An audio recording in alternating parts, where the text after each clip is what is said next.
Hello, everybody. Welcome back to Chisme and Shadows, the podcast that talks about supernatural things and supernatural gossip. It is what it is.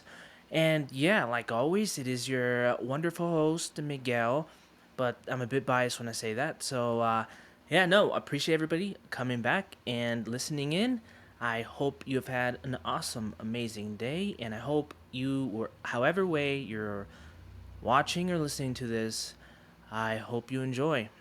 But yeah, I guess first things off the bat, if you are watching this podcast on YouTube, you might notice a couple of things that have changed in terms of the video quality.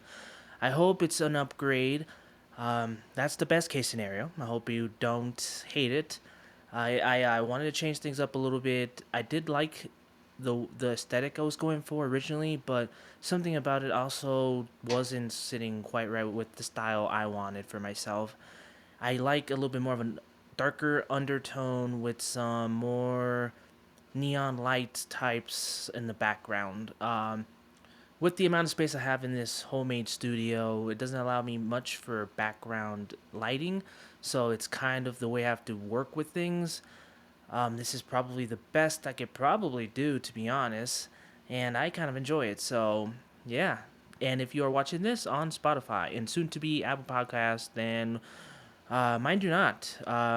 Like always, you are able to go to my YouTube channel and check this out. Or Spotify does have a way to for you guys to see the video podcast form as well. But like always, it's not necessary. I will try my best if I ever show anything or anything like that to say it out loud. Without further ado, why don't we get straight into this? Because I have a couple of different things I want to talk about, and they're all very much amazing in their own right. And all of them deserve an equal amount of space. And I hope to change things up every once in a while, to be honest, because that will keep me sane, and I want to stay sane throughout this whole process. That is probably the best goal. So, what are we going to talk about first? Well, nothing too serious, but I thought I'd offer up some advice as somebody who has mostly gone through the early 20s, and I still very much remember how it was in my late teens as well. And because of that, I want to bring up a certain topic that may be relatable or maybe not. And otherwise, I hope you take away something from it anyway. And yes, this all began a couple of days ago. I was streaming on Twitch and YouTube. I was playing a video game and I had somebody comment asking about my advice in them wanting to quit school. Like they wanted to drop out of school and begin working. And of course, I was like, okay, yeah, no, that very much will like to help you. But that question can never be answered just off the bat. You need some more information. You need to know a couple of things to be able to give somebody a proper answer, in my opinion. So I begin to ask, well, how is your relationship with your family, your household? How are you doing in school in terms of what schooling? I didn't know whether it was high school, college, and I had to know what the reasoning for wanting to start to work was. So I asked a couple of these questions and I got some responses back. And for the most part, the most important thing that I got from that was the fact that it was high school. So it was high school education, and I'm always about two ways in terms of the high school education thing. I always feel like everybody should finish their high school education at the bare minimum. I feel like that's an education that's needed for somebody's foundation in terms of anything in life. And of course, you're not probably not going to need to know the Pythagorean theorem or anything like that for 99% of people. You're just not going to need that information, but that's not really what these type of things are taught for anyway. In my opinion, a lot of the times these topics that seem like may never pop up again, right? They're only meant to really stretch out your mind, really get your mind to expand, and critical thinking. That's really what it is. It's about getting you to that critical thinking mindset, right? So, because of that, I was already leaning towards, maybe persuading her to continue her education, really. But I had to know why was the reasoning behind wanting to start to work. That is a very important question because there are times when somebody is very much really aware or just know what it is they're trying to go for. And there is nothing better than having a very clear goal. When you have a very clear goal, then honestly, that I feel like that's when people are able to achieve the most, because the clarity, something I had during my high school times, was a sense of kind of having an end goal, but not really knowing the way I was going to get there. It's a very much typical situation where I just knew what degree I wanted to go for. I knew that maybe it was going to be in this field, but I didn't really know what it meant to get to that goal. And of course, I could talk about that in a future episode, of course. But so, and I got that information, and she wanted to drop out and start working for money, and of course, money is one of those very big motivating factors for a lot of people. So I completely understand. But one of the things I've realized as a grown adult, having worked in many years, having gotten a lot of money, is usually a lot of money means a lot of money is being used to pay a lot of bills. And a lot of bills are not fun at all. And in a situation where you kind of need to pay bills to live, which that is modern society, if you are able to not have to do that for as long as possible, I always tell people to take advantage of that. Of course, there's some other factors that could affect whether or not it's even worth pursuing something like that, which is why I needed to know her situation with her family, and she didn't really give me the idea there was a lot of tension or conflict or anything like that in her household, which means it was really the matter of fact that she wanted to start working, and she knew what type of field she wanted to work at. And it was one, I believe she had said it was like engineering. And of course, engineering, at least here in the US, that is something that you're definitely going to need a degree to even get entry level positions. She was from Canada, so I'm not too sure exactly what qualifications you need to be able to get those type of jobs. So I can't exactly say there, but at the end of the day, my advice was honestly to try to find the balance in these type of situations where you're trying to determine one way or the other.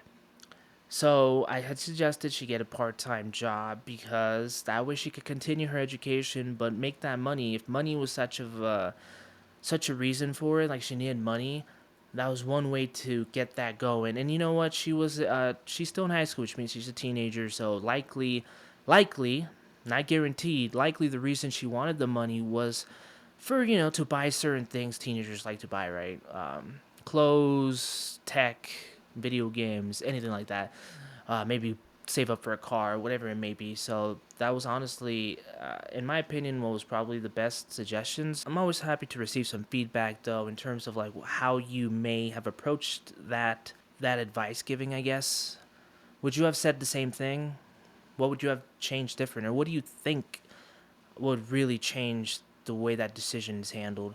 I'm always happy to receive that feedback. So one of the many things that a friend of mine from my work, she had seen my podcast, and she suggested it'd be a good idea to get the audience to engage a little bit in these topics by asking you, how would you have approached the situation? Do you disagree or agree with what I ended up determining was right?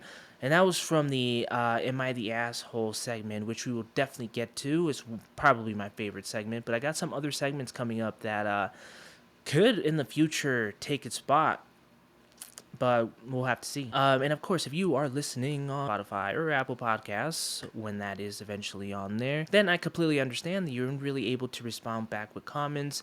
Maybe in the future, I could get a Discord going or something similar like that, so you'd be able to, you know, um, interact as well, because I appreciate you. But yeah, I think it's time to get on to our next segment. And this isn't a game show, so perhaps I'll stop with the segments. And I thought I'd switch gears a little bit. And I wanted to talk about a little bit something a little bit more serious. It isn't quite serious, but it does involve in a way, some tragedy. So keep that in mind. This is a warning if you're not really the type of person who can handle these type of news stories, these type of stories that involve tragedies, then I do suggest you just skip forward maybe 10 to 15 minutes perhaps.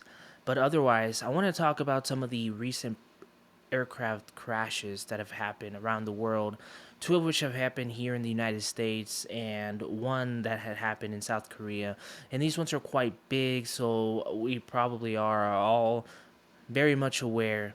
But it is something that has been brought up in conversation in terms of we are seeing these type of things a lot more in media.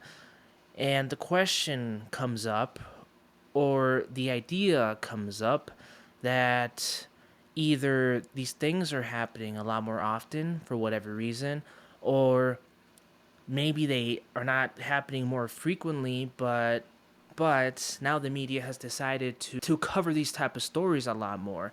Of which of what would that reasoning be as well? Whatever the reason may be, I thought it was a conversation that perhaps could be talked about. Because just a little bit more about myself, I work in aviation, and I have been around hundreds of private aircraft, mostly. I don't really deal with commercial airplanes, so I don't know any developing stories or have heard anything from commercial pilots really. But because I interact on the daily with private aircraft pilots, and I'm constantly getting airplanes. Because of that, I am able to at least give my 2 cents on everything that's going on and whether I think that this is becoming more frequent or maybe not. But let's discuss three that I feel like are very crucial to speak about and I will discuss why.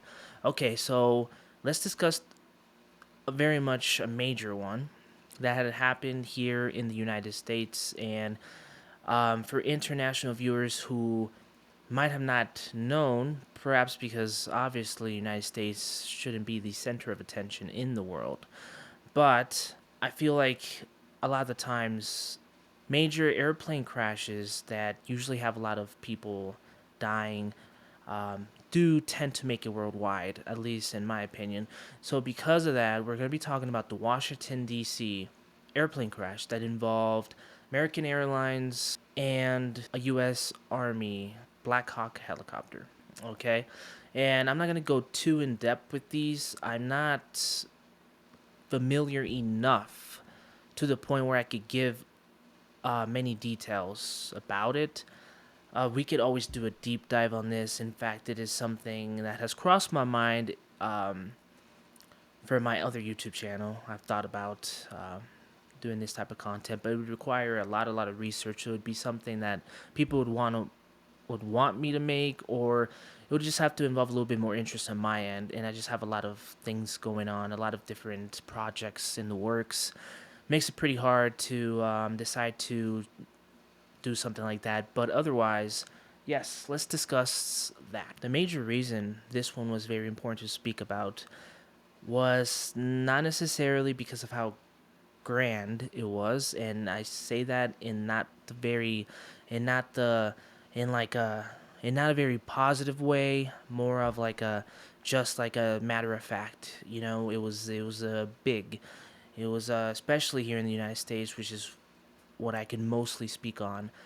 But it was the fact that it involved potentially a tower controller being at fault, but not necessarily him, but more like the system in general.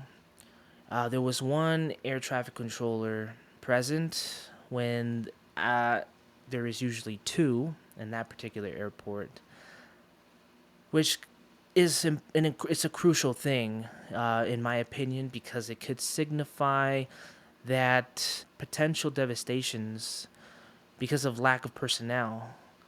And I have known that there has been an issue, especially here in the United States, in many airports with lack of air traffic controllers. So That is something that isn't talked about as much, is the fact that we face an issue where we're just not getting enough air traffic controllers coming in, replacing ones leaving, and it potentially shows how crucial they are and how much more importance we should be placing on them and getting that situation fixed. That is one reason, one potential hazard that is happening right now, which all of these things we're going to be talking about are important because there is right now definitely a bit of fear of flying going on, especially because we are seeing these things. We are getting shown these airplane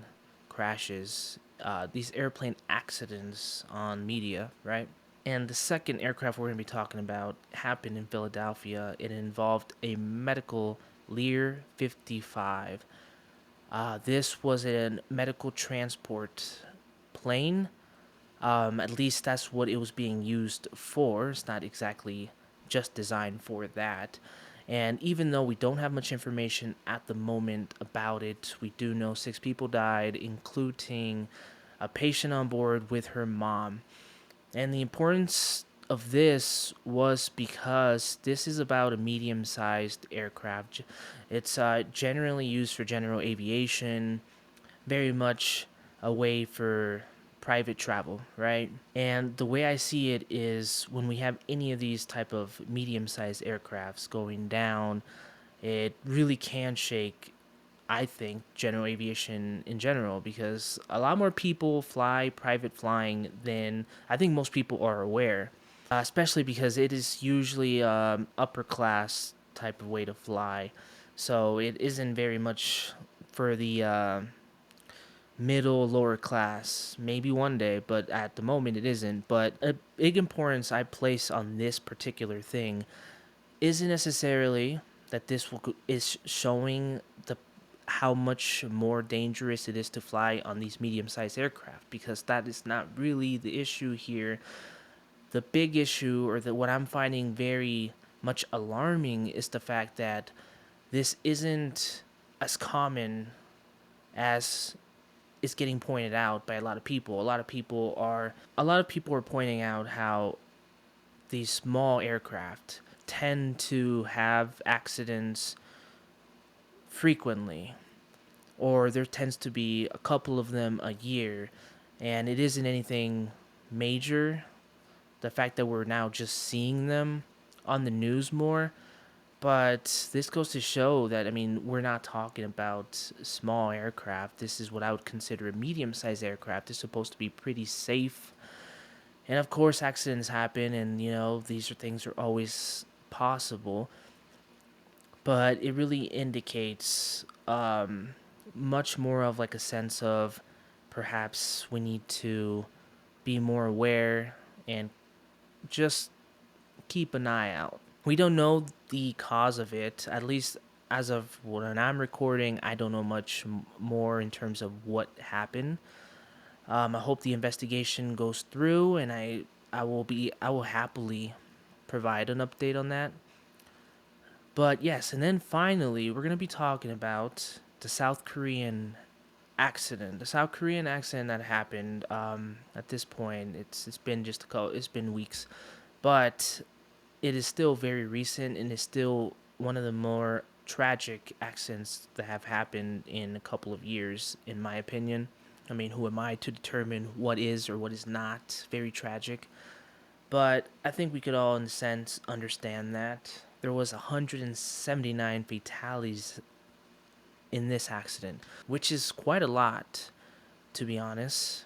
There was 2 survivors on this, and the main takeaway from this one is obviously going to be how it involved a very much commercially known safe aircraft. We're talking commercial airliners, right? These are aircraft we don't even think about really anymore when we fly. We just get on the plane and go to our destination, and we get on board with 100 other people, and we don't think much about it. We have gotten to a point where we just trust the aircraft. We see them as very, very safe. It is to that point. From what we know, the main cause of this was a bird strike and them not being able to stop hitting an obstacle. The combination of these things are more rare, but still, this is a this is an accident that we don't really sometimes even believe can still happen even now. When we look at these type of accidents, we think we're beyond that. We moved on from them. They don't really happen anymore. And I'm speaking for the broader majority people, right? Obviously, if you know more aviation or are more into keeping up with these things, you would know exactly how common these things are. And now, why did I decide to cover some of these accidents in the first place? Well, yes, what we talked about, what the main takeaways from them were very important. For the reasons that I was talking about, but of course, it's just this sense of fear that I'm getting from a couple of people. Obviously, I haven't talked to everybody, and I don't know what's going on with everybody around the world or anything like that. But it's important to consider these things, to look into them because there's something very interesting about fear. Fear tends to nest itself within us when we don't have the full picture. It's one of those things where the less we know about it, the more we are afraid of it. So, talking about it, understanding exactly why these things happen, can really help us overcome this fear. And for those of you that have been a little bit more afraid to fly in recent times, well, hope you understand these things from a more technical level in a way. Maybe with that, you won't be as afraid next time. Perhaps. This is episode 3, and I still feel like we haven't quite gotten to the point where the shadows portion of my podcast shows, right? I want to talk about these dark and mysterious things because there's still so much about the world that we ourselves don't even know. There's so much of the rainforest that hasn't been explored. There's so much of the deep oceans that are still unknown. So I want to talk about a certain urban legend that we may or may not know. And if you don't know this, then I think you're going to be very much interested in this, perhaps. It isn't anything too wild, but I found it very interesting and very spooky. And I want to probably one day get into a couple of these stories or these recallings or these recollections from people, right? And yes, what we're going to be talking about is the urban legend of the black-eyed children. And if you're watching this on YouTube, I'll pull up a picture of what these children have been described as looking like. Of course, none of these pictures are or of course, I mean, there's no actual pictures taken of them as far as I know, unless I really dig deep into the internet, then perhaps I can find something, but otherwise, I don't know if there's any actual real solid pictures taken, but I'll put one up. I'll put one up for you to see, and for those of you that are listening and can't see what I'm showing right now, I'll go ahead and describe. Just imagine some children, ages 5 to 6, could be younger, could be a little older, right? But just imagine some very innocent looking children, right? But they don't quite show any real emotion. Not exactly a smile and not exactly a frown, just very much stone faced. But in a way, they seem to be kind of in a daze. But here's where they get their name, right? Of course. Their eyes, where you would see white eyeballs, you see darkness, almost a pitch black, something pulling you in, very much spooky looking, of course. So yeah, these are what these children have been described to look like. And who are these children and where do they come from? What's the legend about? Well, the legend goes that sometimes these black-eyed children will come to your doorstep, knock on your door, and ask to be let in. Or they've been known to be spotted hitchhiking. You're driving up long, windy road, or perhaps going down fields of corn, driving, and you see these children trying to hitch a ride. And the thing is, they want you to let them in. They want you to open up your car door, let them in, right? But all they bring is misfortune. If you let them in, bad luck, bad events come your way, and that's why they're very spooky. And of course, these children appear as children, but we really don't know what they are exactly. We know they are creatures, and we know they resemble children, but I don't know any children that don't have eyeballs, that have pitch black emptiness in their eyes, that just appear out of nowhere, that cause you misfortune. I don't know any children like that. What or who they are, I don't know. And there's been plenty of theories trying to come up with an answer to that. Are they aliens, ghosts? Some people have even suggested that they're vampires. I don't know. The vampires theory would be something kind of interesting to look into, because it is definitely a twist, because not a lot of people usually think vampires. But the people who have claimed to have run into these children do say that you get a sense of dread when you encounter them, and they almost have like a hypnotic effect, trying to hypnotize you into letting them in. I guess it makes total sense to me. But this idea that one day you might hear a knock, just cuckoo, no, just don't know if that sounded like a knock, and for you to go look out your window or look out or open your door and see these creepy looking children, yeah, no, that kind of terrifies me. And I decided to dig a little deeper. I went on to the magical realm known as Reddit to see if anybody had some more insight into these black-eyed children. And a couple of people have said that, yeah, there has been a lot of cases on them actually. Several hundred different cases and sightings, dating back to the 1940s, to be honest. And one person claims that they really started getting reported in the late 80s, and that's when they seem to just explode in cases. I don't know. I mean, that very much could be true. And I thought would talk about at least one case in particular. A certain Reddit user noted how they had listened into a case on the radio. Yeah, at one point it was even on the radio. And I thought theirs was very interesting. So I thought we'd go ahead and just explore it a little bit, right? So this is what she had posted, right? I remember listening to a radio show years ago, and people called in with their experiences. One that stuck out was a woman who had her son with her and left him in a car while she ran in to grab something from the store. When she returned, a black-eyed child was next to her son in the car. She grabbed her son and ran to a phone to call her husband because she was too afraid to drive the car the child was in. When they got back to the car, the kid was gone and her husband swapped cars with her. On the way home, the husband was in a bad accident, but I believe he survived.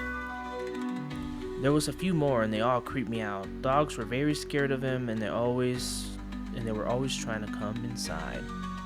Yeah, no, and that is exactly the type of creepiness that I do not want to run into. I do not want to go to my car and for there to be a creepy black-eyed child in there. And this goes to show exactly the misfortune that they have been known to bring. This black-eyed child that was sighted very much caused this car accident. And of course, mind you, this is if you believe in this urban legend, because this is exactly what this is. It's an urban legend. We don't know if these things are real or not, but it's fun to kind of talk about them in a way where we're open-minded, but we're also not naive or gullible enough to just believe anything. Because I think it's important to at least keep an open mind and take in these things so you actually actively listen and make your own judgment, make your own opinion on whether you believe this or not. And I always feel like a lot of these urban legends, they don't necessarily cancel out any other beliefs you may or may not have. I don't think you should feel like if you believe in some of these things, you are going against your beliefs in other things. Um, I very much believe a lot of this stuff could be happening at the same exact time, and they could be true at the same exact time. They're not necessarily exactly opposites.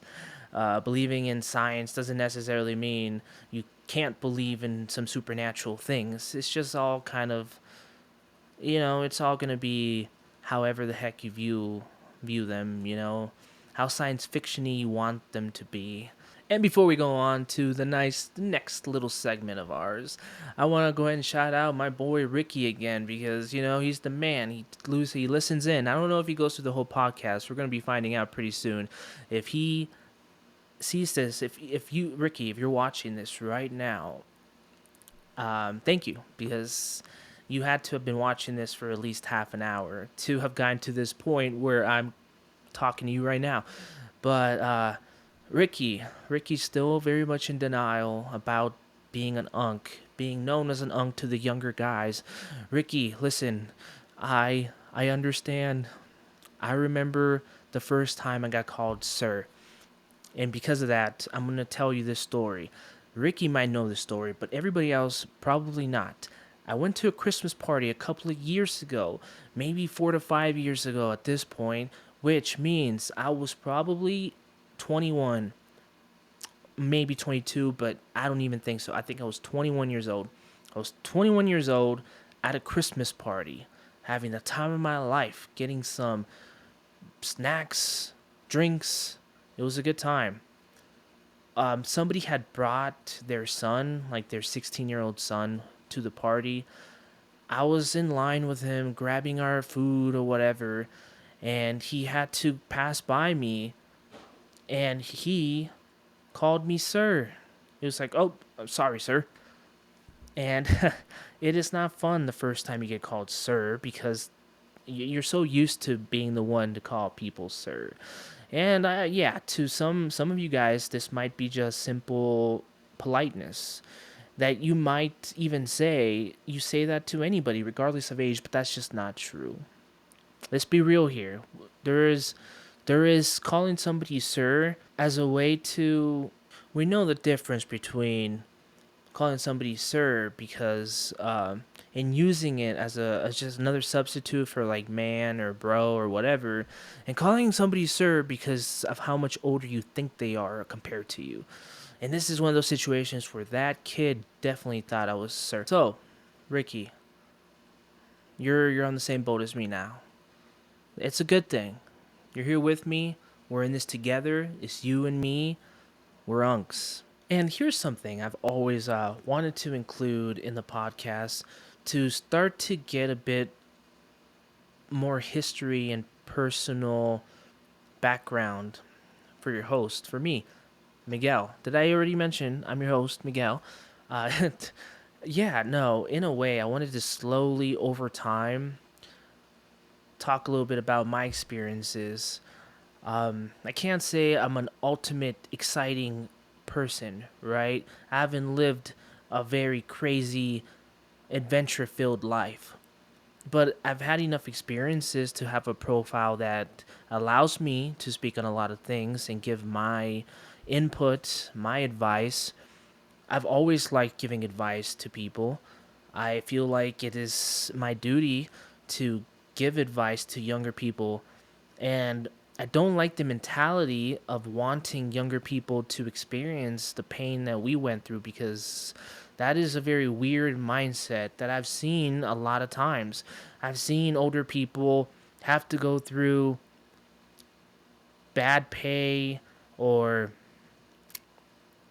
certain economical hardships and want the younger generation to experience it. Why? Because you feel sorry for yourself that you went through that. And really, no, take the fact that you made it, you survived through that, you suffered, you went through it, but you made it out in the end. You should be very much proud of yourself, and you should take that information, that experience, and you should pass it on to the younger generation. Have them be better than yourself. That is what you should strive for. That's what I strive for. I want to help out.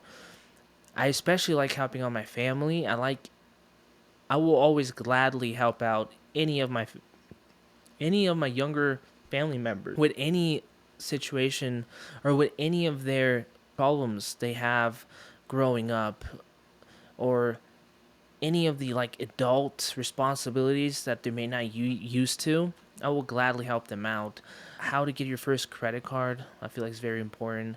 How to build your credit along with that. How perhaps to get your first car.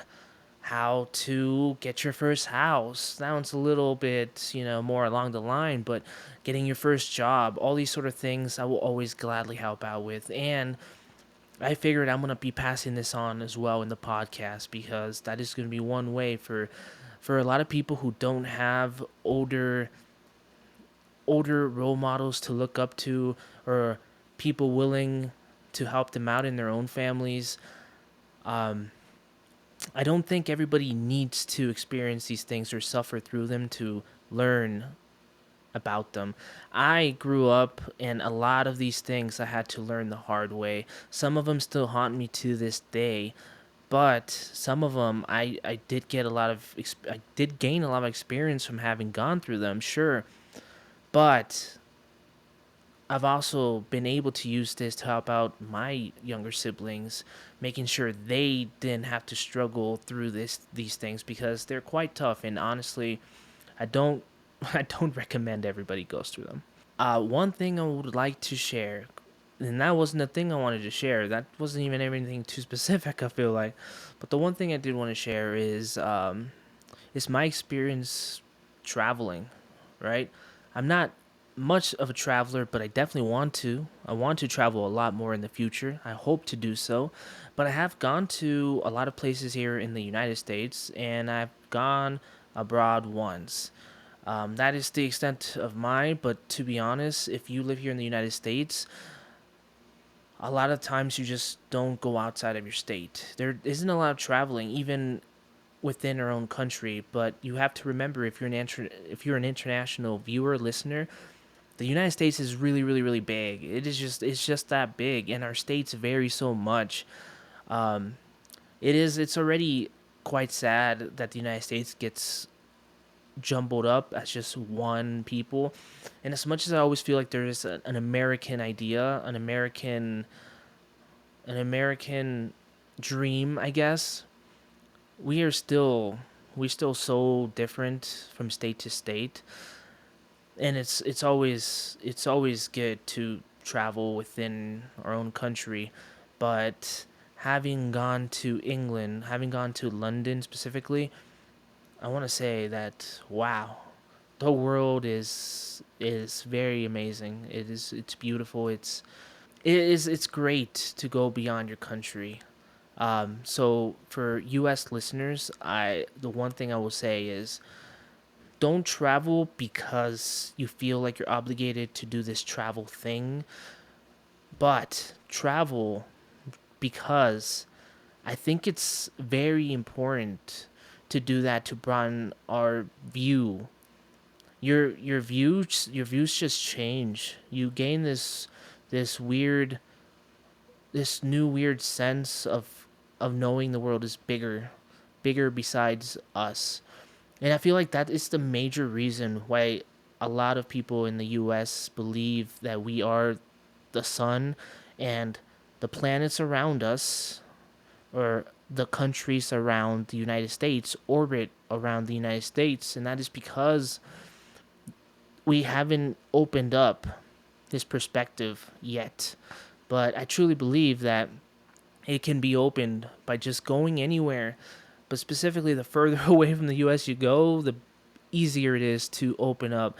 And when you get introduced to people outside of your country, it changes a lot of things. And I'll be happy to dive deep into my whole trip at some point. But honestly, I'll do it a disservice by trying to get it in, and it's just a small portion of this podcast, this particular episode.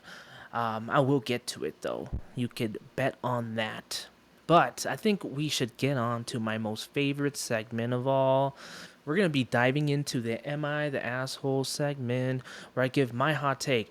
And I will say, before we even get into this, again, if you're watching on YouTube, feel free to let me know whether or not you think I was correct in naming the person an asshole or not. And people, the writers of these Reddit posts specifically do want to know if they are an asshole or not. So keep that in mind. Even though I'm calling these people an asshole, it is not necessarily a negative thing. In their case, I'm answering the question they want to know, to be honest. So, yeah, this one seems very interesting. The title is, Am I the Asshole for Telling My Friend the Truth Why He Wasn't Invited to My Wedding? Ooh, this is some juiciness right here. It's an interesting one. We haven't gotten into anything wedding related, I think, yet. And weddings are quite interesting to begin with because they're centered around a couple, at least every wedding I've ever known. And weddings are a time when you tend to focus on them, and it is their time. It is the spotlight should be on them, and you should be trying to do everything according to their wishes. So if you're doing beyond that, usually, most often than not, they are assholes. The people around them will always be the assholes and never them. But I'm interested to know this case, if they were an asshole in this particular case. Okay, so let's dive in. So I, 25 years old, male, got married a few weeks ago. It was a small wedding, about 50 people, just close friends and family. One of my old college friends, Jake, 26-year-old male, was not invited, and now he's pissed at me. For context, Jake and I were really close in college, but over the years he's become that guy, the one who always makes things about himself. He has this habit of turning any event into a spectacle, whether it's someone's birthday, graduation, or even a funeral. Yes, really. When my wife and I started planning our wedding, she gently brought up that she wasn't comfortable inviting Jake. She had seen firsthand how he acted at our engagement party. He got wasted, gave an improv speech that was mostly about he introduced us, which he didn't, and ended up flirting with her mom. I agreed, I love this guy, but I didn't want our wedding to turn into the Jake show, so we just didn't invite him.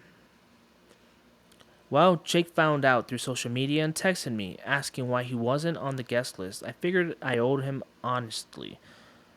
I figured I owed I figured I owed him honesty, so I told him, "Man, I love you, but you have a habit of making things about yourself, and I didn't want that stress on my wedding day."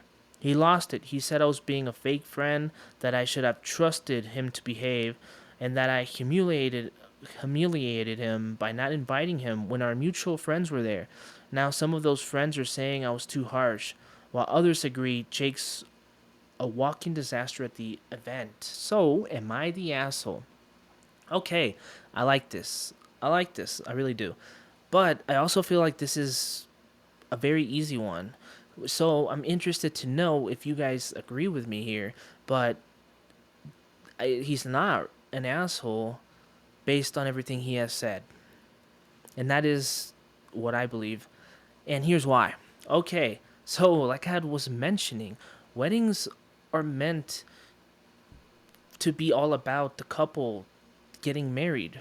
So it's never you're never supposed to go to a wedding and make it about yourself, which is also why here's the thing, guys, and just in case anybody has this idea in their head, do not propose at somebody's wedding. Please do not propose at somebody's wedding, because in fact I feel like that's so disrespectful. And people often wonder why. The reasoning is simple. The wedding is designed to be all about the couple. If you do anything like proposing at a wedding, you're making it about yourself. And the same thing with this. You do not want anybody that you already know are going to try to make it about themselves, because that's already going against what the wedding is for. And it's exactly as this guy says. It would be very stressful and very frustrating to have a wedding that you've been waiting for, maybe been planning for a long time, and have somebody try to take it over. Yeah, no, I 100% understand where he's going from. And now he has a buddy who he isn't even crazy close to anymore, getting mad for not getting invited when his whole personality, according to this guy and apparently some of other mutual friends, is making things all about themselves. And you know what? A lot of us have friends like that turn things all about themselves. And we often kind of learn to accept that part of them because in most situations, it really isn't that big of a deal, right? But in this case, at a wedding, it is very much a big deal, and you cannot have somebody like that. So if you know that's going to be a thing beforehand, then nipping it in the butt is probably good.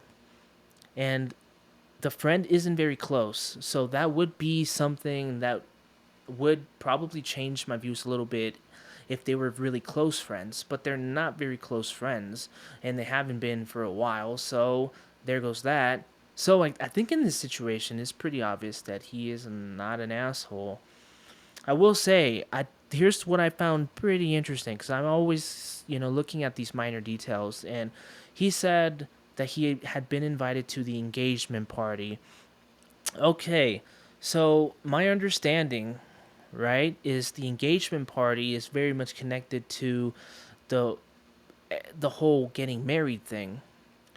Wedding, if you get invited to an engagement party but not the wedding, I would say that is something to look into. I don't know if those two have to be tied together, but here's what I will say.